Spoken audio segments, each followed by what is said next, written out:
E vërteta e tmerrshme pas murosjes së shqiptarit në Itali, ja mafiozja që urdhëroi vrasjen.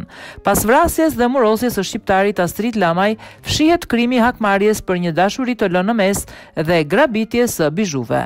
Mediat italiane shkruajnë se tashmë gjithçka është e qartë dhe se prokurori i çështjes ka në dorë dëshminë dhe të vetë gruas italiane, të njohur si Carmelita e famshme, si mbretëresha e shitjeve, e cila sot është 64 vjeç, e cila ka thurur gjithë planin për të marrë hak ndaj shqiptarit që e la. Për të marrë hak, gruaja ka pritur më shumë se një vit, duke kërkuar pëlqimin e bosit në Riesi, vendin e saj të origjinës. Carmela, me origjinë nga qyteti Riesi në provincën e Caltanissetta së Sicilisë, për ekzekutimin e këtij krimi kishte kërkuar ndihmën e klanit mafioz të Riesit, mjaft besnik i bosit të Casa Nostra Totorina. Aty pajtoi dhe ata që do të bënin ekzekutimin e shqiptarit. Gjithçka ishte planifikuar. Astrid Lamaj u josh në Muxho nën pretekstin e shitjes së një sasie droge. Por sapo erdhi ai u arrestua nga disa njerëz. U rra, e mbytën dhe më pas për të humbur gjurmët e murosën në murin e vilës, e cila ishte në rikonstruksion e sipër.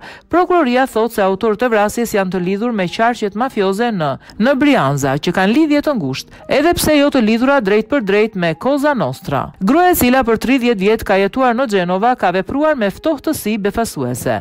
Edhe pse e njihte vëllain e viktimës, i cili nuk po linte gur pa lëvizur për të mësuar rreth fatit të Astridit, ajo nuk nxori asnjë fjalë, ka treguar prokurori.